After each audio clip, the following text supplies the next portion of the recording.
waraanni bilisummaa Oromoo ibsa baaseen ajjeechaa dhiheenya kana aanaa Gimbii ganda Toleetti raawwatame ilaalchise qaamoleen garaagaraa fi miidiyaaleen gochaa kana waraana bilisummaa Oromoo wal qabsiisuuf gabaasaalee dhiheessaa jiru jedheem. Goboon ibsa isaatiin ragaa qabatamaa hin taaneen dulli maqaa balleessii adeemsifamaa jiru yoo haqa lammiilee hubamanii dhokse malee bu'aa wayituu fiduu akka hin dandeenye himee jira. Dhugaa jiru dhiisanii olola sobaatiin waraana bilisummaa Oromootti quba qabuun dogoggora jabaa akka ta'e himee jira ibsichi. Ajjeechaa raawwatame jalqabamaa cimsee balaaleffachuun qaamni walabaa akka qulqulleeffatu jabeessee kan gaafate waraanni bilisummaa Oromoo wantoota hubatamuu qabanii fi haala ture hubachuuf dandeessan jedhem ibsa isaatiin tarreessee jira. Ajjeechaa Toleetti raawwatame opereeshinii dhiheenya kana Woboon magaalaa Gimbiitti adeemsise walii wal qabsiisuuf warri yaalan jiru kan jedhe Woboon dhugaan jiru garuu kanaa miti jedhee jira. Waxabajjii 14 opereeshiniin magaalaa Gimbiitti adeemsifame kaampiiwwan lama jechuunis kan raayyaa ittisaa fi kan milishootaa gaachana sirnaa irratti akka xiyyeeffate hime. Waraana guyyaa tokkoof ture kanaan humnoonni mootummaa mo'amanii fi lubbuun hafan mooraalee lamaanii bahuun karaa Naqamtee geessu qabatanii baqatanii akka turan ni beeknaa je'em. Waraanni bilisummaa Oromoo bariituu isaa gaafa roobii waxabajjii 15 bara 2022 Woboon meeshaalee waraanaa magaalaa Gimbiitii boojee qabatee hidhamtoota siyaasaa magaalattii turan gadhiisisee magaalaa Gimbiitii akka bahe eerem. Kanas miidiyaaleen garaagaraa gabaasuun ni yaadatamaa jedheem. Ajjeechaan abbaa seenaa Tolee fi naannoo sanitti raawwatame garuu opereeshiniin kun xumuramee guyyaa 3 booda akka ta'e Woboon ni dubbata. Guyyaa ajjeechaan kun raawwatame jedhamechi waraanni bilisummaa Oromoo bakkuma sanaa akka hin turre hunduu hubachuu akka feesisu ibsee jira. Bakka ajjeechaan kun itti raawwatame Toleen Gimbii fi Naqamtee gidduutti akka argamtu eerem. Guyyaa gochaan kun raawwatame jedhamechi daandii guddaa kana humnoonni mootummaa to'atanii akka turan waan namuu beekum miidiyaaleen garuu kana gabaasuu hin feene jedhe waraanni bilisummaa Oromoo. Haleellaa raawwatameen akka miidiyaaleen jedhan warra naannoo Amaaratii dhufanii qubatan qofaa miti lubbuun kan darbee jedha waraanni bilisummaa Oromoo. Dhalattoonni Oromoo hedduunis jumlaan ajjeefamuu himeeti jira. Dhugaan jiru kana ta'e osoo jiru miidiyaalee addunyaa tokko tokko dabalatee qaamoleen garaagaraa ragaalee dogoggoraa fi qindaa'aa qondaalonni mootummaa kennan qabachuun odeeffannoo hin qabatamneen Wobochim quba qabuuf yaaluun nu gaddisiisee jira jedheem. Ragaa qofa galeessi maqaballeessii kana ammoo namoota afaan Oromoo dubbatantu kana raawwate jedhamu akka ta'e Woboon eerem. Qaamoleen kun humnoonni mootummaa naannoo Oromiyaa afaan Oromoo akka dubbatan hin beekan jenne hin amannu jedham. Gochaan kun bakka mootummaan tajaajiloota bilbilaa fi intarneetii kuteem odeeffannoo akka barbaadetti bocutti kan raawwatame ta'uu isaa olollim sobaa akka fedhetti akka tamsa'u gargaaru Woboon ibseeti jira. Naannichatti yeroo dheeraaf dhiittan mirga namoomaa yeroo raawwatamaa turechi kan callise komishiniin mirga namoomaa Itoophiyaa ajjeechaan raawwatamee sa'aatii 24 keessatti qorannoo wayituu osoo hin adeemsifamin gabaasa dhiheessuunis qaama shira mootummaa ta'uu waraanni bilisummaa Oromoo himee jira. Komishinichi osoo qorannoo taasisee yoo xiqqaate warra miidhame gidduudhaa gartokkeen Oromoota ta'uu ni hubataa jedheeti jira. Woboon namoota eenyummaan isaanii amanamaa hin taane lama bilbilaan dubbisee namoonni 300 caalan ajjeefaman jedhaniin alaa qaamni odeeffannoo dhugaa barbaade argachuuf yaale dhabamuun gaaffii biraa akka ta'e ibseeti jira. Woboon gocha sana keessatti hirmaachuu isaaf ragaan qabatamaan wayituu bakka hin jirretti naamusa ogummaa gaazexeessummaa cabsuun gabaasni beekaas ta'e osoo hin beekin dhihaataa ture. Amanamummaa miidiyaalee kanneen illee kan hubu akka ta'e Woboon beeksisee jira. Gabaasaaleen akka kanaa rakkoolee naannicha keessa jiran akkaan kan hammeessan akka ta'e himee jira. Gochaan haqa dabsuun siyaasaaf oolfachuu kun Itoophiyaa keessatti baratamaa ta'uu eerem. Kun rakkoo jiruuf furmaata akka hin taane ibseeti jira. Ammas taanaan dhaabbileen mirga namoomaa idil addunyaa walabataan seenanii waan toleetti ta'e qorachuu akka qaban eerem. Adeemsi amma mootummaa fi qaamoleen garaagaraa ittiin deemaa jiran garuu haqa dhoksuu akka ta'e waraanni bilisummaa Oromoo beeksisee jira. KFO'n ibsa baaseen waggoota 3 dabran keessa naannoo Oromiyaa fi guutuu biyyattii keessatti wal waraansa adeemsifamaa jiruun ajjeechaa gidiraa fi buqqaatiin lammiilee nagaarra gahaa jira jedheem. KFO'n haala yeroo biyyattii keessatti adeemaa jiru ilaalchisee ibsa baase kanaan ajjeechaa jumlaa tibba kana Wallagga Lixaa fi Gambeellatti raawwatameen gadduu isaa ibsee jira.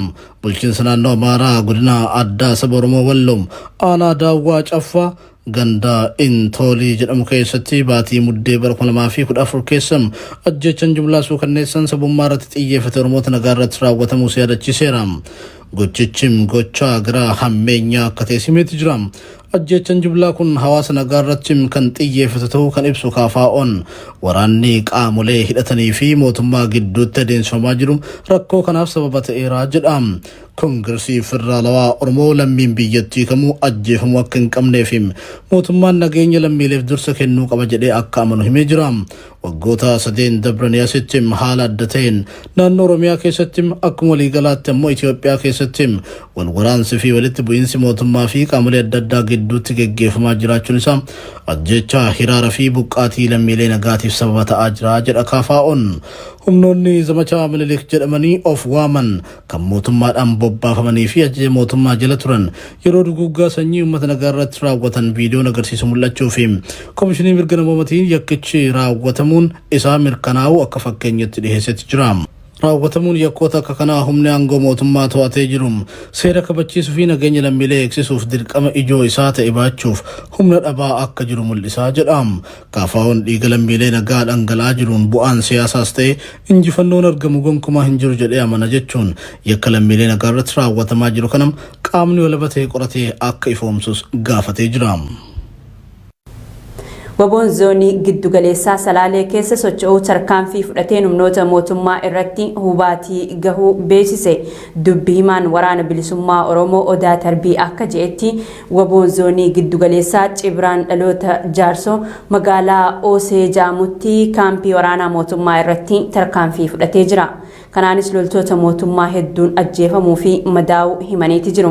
Tarkaanfii dabalataa birootiin ammoo waboon aanaa sulultaa magaalaa Darbaatti haleellaa raawwateen hoggansa nageenyaa tokko dabalatee loltoota 3 ajjeesuun poolisoota 5 booji'uus Odaa Tarbii beeksiseeti jira.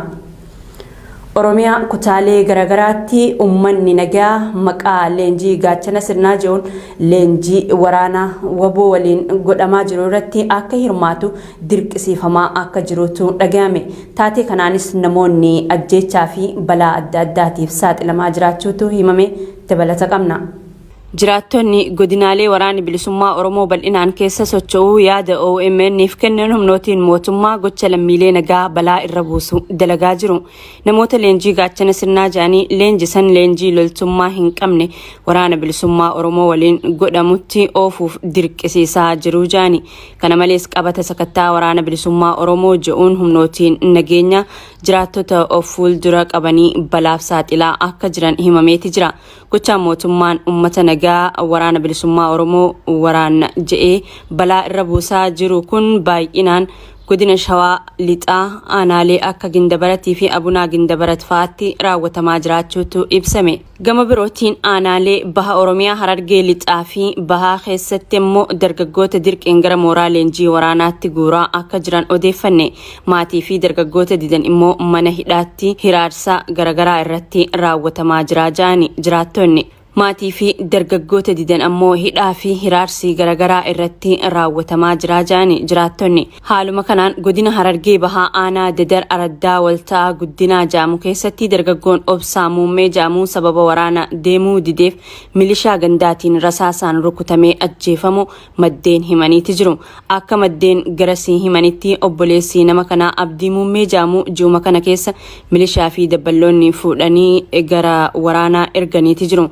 Bulii guyyaa muraasaa booda garuu humnoonni mootummaa dhufanii mucaan keessan du'ee jira jaanii maatitti himanii obboleessa ajjeesanii jiru jiraattonni. Godina Harargee lixaa magaalaa Cirootti humnootiin tikaa bilxiginnaa qabata waraana bilisummaa Oromoo wajjin hidhata qabdaniitiin namoota hidhaa fi irreebaa jiraachuun dhagahame. Akka jiraattonni Oromiyaa Miidiyaa Neetwoorkiif yaada kennan ja'anitti magaalattii keessatti namoonni hedduun badii takkaan malee guuramanii waajjira poolisii bulchiinsa magaalaa Cirootti hidhamaa jiru. Namoonni hidhaman kutaalee hawaasaa garagaraa irraa akka ta'es himaniiti jiru.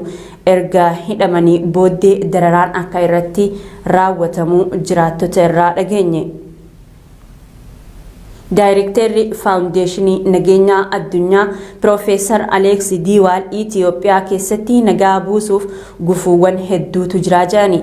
Xiinxalli Piroofeesar Aleeks Diiwaal tarkaanfii nageenyaa Abiy Ahmad fudhate dadhabaadha jedhe. Gabaasaa Siraaj sabaaf qindeessee akka armaan gadiitti dhiyeessina. Hoogganaan faawundeeshinii nageenyaa addunyaa Piroofeesar Aleeksii Diwaal Itoophiyaa keessatti waa'een nageenyaa haasa'amaa jira. Garuu biyyattiin xumura waraanaa fi beelaa arguuf daandii dheeraatu hafee jira. Ji'ootaaf waraanni mootummaa federaalaa fi mootummaa naannoo Tigraay gidduutti adeemsifamuu kan eeru barruun qondaala olaanaa faawundeeshinii nageenyaa addunyaa kun humnoonni lamaanuu osoo wal hin injifatin turuu isaanii ibsani.